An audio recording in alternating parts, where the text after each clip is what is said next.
ভোটের বাংলায় ফের অমিত শাহ। রাতে নিউ টাউনের হোটেলে কোর কমিটির মিটিং। শাহের বৈঠকে বিজেপির নির্বাচনী পর্যবেক্ষকরাও। আজ দুই বঙ্গে অমিত শাহের কর্মী সভা।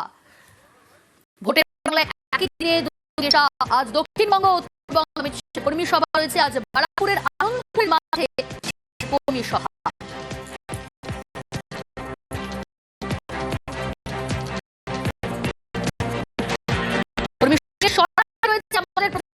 সুস্মিতা, আজকে দু জায়গায় সভা রয়েছে। তুমি সেই কর্মীদের কি বার্তা অমিত শাহ এবং এই মুহূর্তের কি ছবি, কি পরিস্থিতি?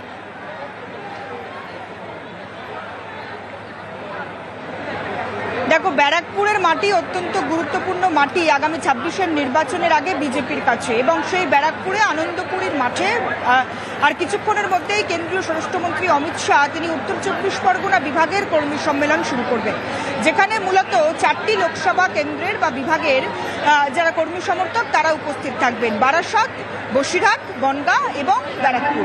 এবং যদি একবার 21-এর নির্বাচনের দিকে দেখা যায়, অর্থাৎ 21-এর বিধানসভা নির্বাচনের দিকে লক্ষ্য করা যায়, দেখা যাবে বনগাঁয় 4টি আসন, মতুয়াগড়ে 4টি আসন ছাড়া এবং ব্যারাকপুরে 1টি আসন ছাড়া বিজেপি সেই অর্থে খাতা খুলতে পারেনি এই উত্তর 24 পরগনা বিভাগে।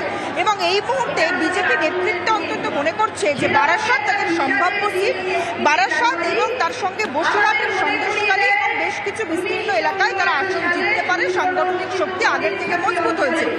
সুতরাং এই বার্তা বা এই বিশ্বাসের উপর ভর করে বিজেপি তার সাংগঠনিক শক্তি প্রদর্শন করতে কতখানি আগামী 26-এর নির্বাচনে সন্তুষ্ট হবে বা আগামী 26-এর নির্বাচনে সফল হবে, সেই মাত্রায় এই মুহূর্তে বুঝে নেওয়ার চেষ্টা করছেন অমিত শাহ।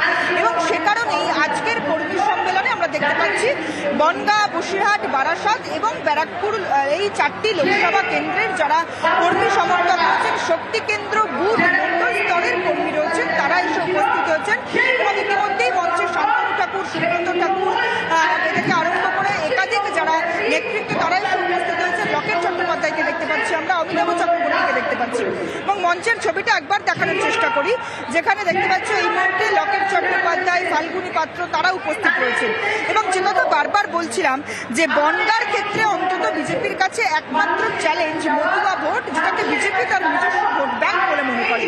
এবং এসআইআর আবহে এই মতুয়া ভোটের যে বেশ কয়েকটা ভাটা পড়েছে বা মতুয়াদের মধ্যে বেশ একটা দোলাচল তৈরি হয়েছে বিজেপিকে নিয়ে, সেটা বলাই বাহুল্য। এবং এই দোলাচল কাটিয়ে মতুয়া ভোটকে নিজেদের ভোট ব্যাংকে আবারও একেবারেই সফল করতে বা আবারও পুরো গোটা মতুয়া ভোটটাকে নিজেদের ভোট ব্যাংকে আনতে বিজেপি রাজ্য নেতৃত্ব বা বিজেপি জেলা নেতৃত্ব কতখানি তৈরি, সেটাই অমিত শাহ আজ এই মঞ্চ থেকে বলবেন বা বুঝে নেওয়ার চেষ্টা করবেন। তার সঙ্গে আগামী 26-এর নির্বাচনের আগে অমিত শাহ তিনি কি বার্তা দেন, তিনি লক্ষ্যমাত্রা বেঁধে দেন কি, এবং আগামী 1 মাসের জন্য তিনি কি টাস্ক নিয়ে যান, সেটাও অত্যন্ত গুরুত্বপূর্ণ, সেটাও দেখা।